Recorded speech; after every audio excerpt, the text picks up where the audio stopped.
La FIFA acaba de echar a Irán del Mundial y no fue en la cancha. No perdieron en la cancha, ni les metieron una goleada, los eliminaron en un escritorio. Lo sacaron con un simple papel, pero la respuesta gigante de México tras esta bofetada monumental conmovió hasta las lágrimas a millones. Pasó en todo el planeta, pero hay un secreto que todavía no sabes, algo que ocurrió en las horas más oscuras de esa misma noche. Un secreto que ningún medio se atrevió a publicar completo por romper la versión oficial. En Azteca Mundial MX te traemos la verdad hoy. Si todavía no te suscribes, dale al botón ya mismo, porque lo que vas a escuchar aquí no lo vas a encontrar en ningún otro maldito canal, así que quédate hasta el último segundo. Te revelaré la reacción exacta que dejó en silencio absoluto a todos los presentes, un gesto que, eso te lo juro, va a cambiar tu forma de entender lo que significa ser mexicano en este mundial. Pero primero tienes que saber cómo diablos llegamos a este punto de quiebra. Hay momentos en la historia del deporte que, seamos sinceros, no se miden con goles, ni con trofeos, ni estadísticas vacías. Se miden por lo que la gente hace cuando el reglamento falla y las federaciones millonarias te apuñalan por la espalda y el ser humano tiene que decidir si mira a otro lado o das un paso al frente. Junio de 2026 iba a ser el mes más glorioso de la historia del fútbol. Tres colosos, Estados Unidos, México y Canadá, llevaban años montando la infraestructura y la logística, gastando sumas históricas para recibir al mundo. Los estadios estaban listos, las ciudades tiraron la casa por la ventana y las selecciones llegaban desde todo el planeta, cargando las esperanzas de millones de personas que soñaron con esto durante 4 largos años. Y entre todas esas selecciones, la de Irán cargaba con un peso enorme que tú y yo apenas podemos comprender, una carga brutal que iba muchísimo más allá del fútbol. Entiende esta tragedia. Hay que retroceder un poco. La selección iraní de fútbol no es un simple equipo deportivo de 11 tipos pateando un balón. Es una de las instituciones más queridas de un país de 90 millones de habitantes que lleva décadas asfixiado bajo el peso de sanciones internacionales, aislamiento diplomático y tensiones geopolíticas que deciden a la fuerza su lugar en el mundo. Para los iraníes, tanto los que viven en su país, como los millones que forman parte de la diáspora en Europa y América, la selección nacional es su único refugio. Es de los pocos espacios donde su identidad colectiva puede expresarse libremente, sin ideologías, sin política barata, sin fronteras absurdas que los dividan. Cuando los leones de Persia juegan todos. Cuando el equipo gana, el pueblo gana, y cuando el equipo sufre, créeme, el pueblo entero llora con ellos. Irán se había clasificado a este mundial tras una campaña que la prensa asiática calificó como una de las más sólidas y espectaculares en décadas. Llegaban con una generación dorada, con jugadores partiéndose el alma en ligas de Alemania, Bélgica y Portugal, combinando la táctica europea con una pasión desbordante. Y detrás de todos ellos, millones de aficionados con vuelos reservados, entradas listas y vidas enteras organizadas alrededor de ese sueño compartido. Y entonces, de la nada se toparon de frente con un muro. Fíjate bien en esto, no fue un muro de ladrillo ni de cemento. Fue un muro de papel, de sellos y formularios, y de silencios burocráticos y cobardes que se acumularon semana tras semana hasta volverse totalmente infranqueables. Las primeras señales llegaron meses antes. Los trámites de visado para el cuerpo técnico y los jugadores empezaron a encontrar trabas absurdas, solicitudes de vueltas por puros tecnicismos ridículos, citas consulares canceladas sin dar la cara, sin una explicación, aprobaciones que tardaban semanas cuando normalmente tardaban días. Nadie decía nada oficialmente, pero en los pasillos de las federaciones, en los despachos de los abogados y en los grupos de WhatsApp de la comunidad iraní, el pánico comenzó a crecer. Lo que siguió fue un golpe bruto. Los hinchas iraníes que habían ahorrado dólar por dólar empezaron a recibir negativas masivas de divisas. Familias enteras y jóvenes de la diáspora rebotados en las ventanillas consulares, todos chocando contra la misma pared. ¿Y qué hacía la FIFA mientras tanto? El comunicado llegó un martes por la mañana, breve y técnico, escrito con ese lenguaje frío que usan las instituciones para cometer una atrocidad, pero queriendo sonar impecables, decían que, tras revisar procesos administrativos, encontraron irregularidades que obligaban a tomar medidas. Al final del párrafo apareció la palabra maldita descalificación. Irán quedaba fuera del Mundial 2026 sin jugar un solo minuto, un sueño asesinado en papel membretado. La reacción internacional fue demoledora. Guarda este dato en la cabeza porque pronto cobrará un sentido que te va a dejar helado. En Italia, la Gazzetta dello Sport cambió su portada digital. Lanzaron un titular lapidario: "Hoy perdió el fútbol".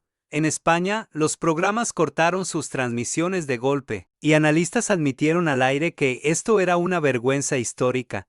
Mientras, en Francia y Alemania, los medios destrozaron a la FIFA exigiendo transparencia, recordando los peores años en que la política usó al deporte. Pero fue en el mundo árabe donde la indignación alcanzó niveles descomunales. En Qatar, Al Jazeera armó un panel de 3 horas de rabia pura. En Turquía, Egipto y los Emiratos, la historia resonó con fuerza porque tocaba una herida que conocen bien. Esa amarga sensación de quedar fuera de los eventos mundiales, justo cuando más anhelas estar presente. Los propios futbolistas iraníes se enteraron concentrados en un hotel de la costa este de Estados Unidos. Lo que compartieron en redes sociales rompe el alma: fotos de uniformes doblados en camas y maletas cerradas antes de tiempo, y ventanas que daban a estadios que jamás pisarían.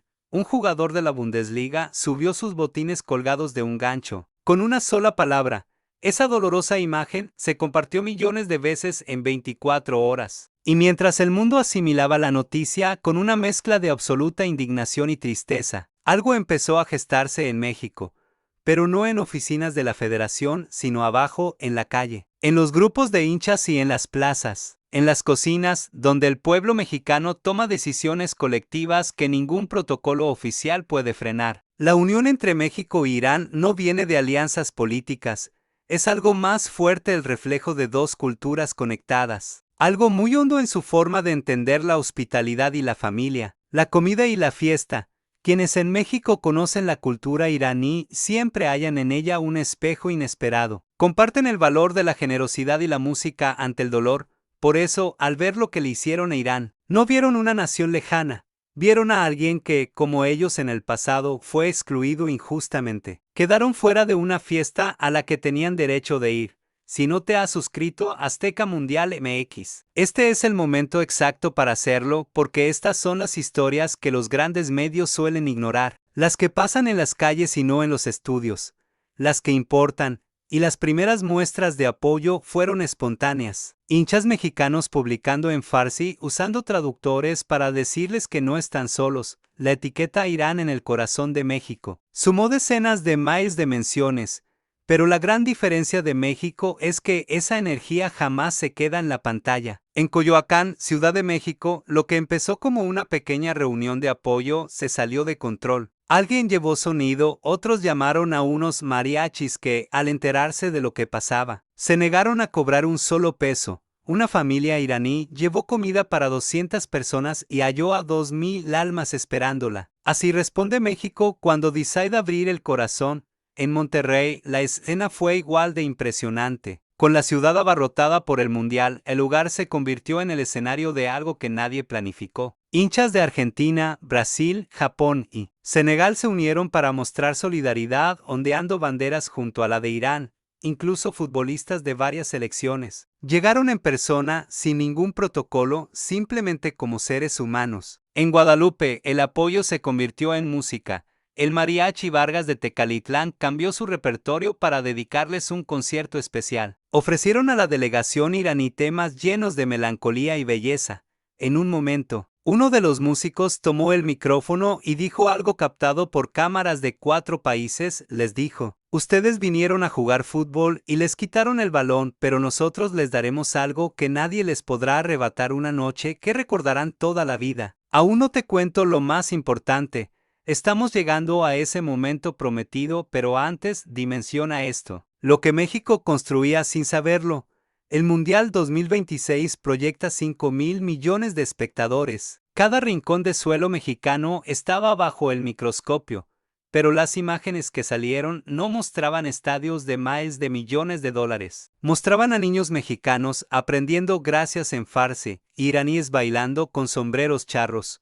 Mostraban a un jugador de Irán totalmente quebrado, cargado en hombros por una multitud que no hablaba su idioma pero sentía su dolor. En Japón la televisión dedicó horas enteras a cubrir este nivel de hospitalidad mexicana. En Brasil la cadena Globo cerró un segmento diciendo eso es lo que distingue a México. No son los estadios, es la maldita gente. Un periodista de Portugal publicó una foto de Coyoacán. Escribió que el fútbol todavía existe y está en México. Fueron 72 horas. Las búsquedas de solidaridad mexicana superaron a los equipos favoritos. Todo ese dinero invertido en infraestructura. Los 3,000 millones de dólares en estadios como el Azteca, el Gigante de Acero o el Ecren. No valen nada. Comparados con esto, los estadios son solo piedra y acero. Lo de México se mide en pura confianza. Confianza bruta de saber que, si el mundo se rompe, hay un lugar con los brazos abiertos. Y ahora sí, llegamos al momento crucial. Esto no salió en la prensa tradicional, nos llegó directo por testimonios. Por videos de celular grabados a altas horas de la madrugada en grupos privados. Al reconstruir la historia completa, en la redacción quedó un silencio total. De esos silencios que duelen, te golpean tan profundo que las palabras no alcanzan. Era la última noche, ya sin actos públicos. La gente se marchaba, pero un grupo de jugadores iraníes se quedó en la plaza, sin cámaras de televisión. Solo aficionados mexicanos que se negaban a irse y músicos tocando porque sí. El capitán del equipo iraní, un hombre que dedicó 15 años de su vida a un mundial que le robaron, se acercó a un músico mexicano. Le pidió que le enseñara la letra de la canción que tocaban. El músico, sin entender nada del farsi, sacó su teléfono y entre los dos, con señas, risas y una paciencia humana increíble, pasaron 20 minutos, leyendo una canción mexicana sobre despedidas que en realidad son bienvenidas. Al final de esa madrugada, el capitán iraní grabó un video de 30 segundos en su propio idioma, sin subtítulos. Horas después, al traducirse el mensaje, dijo esto: vinimos a un mundial que no pudimos jugar, pero México nos dio algo más valioso, nos dio la certeza. El fútbol no es de las instituciones, es de la gente, y la gente de México es la más grande del mundo. Ese video reventó los 40 millones de vistas. ¿Crees que la FIFA decidió bien o fue una injusticia histórica imperdonable? Que el mundo no debe perdonar. Escríbelo ya en los comentarios. Tu opinión es la vida de este canal. La batalla apenas comienza. Esto es Azteca Mundial MX. Y hoy el mundo entero lo sabe.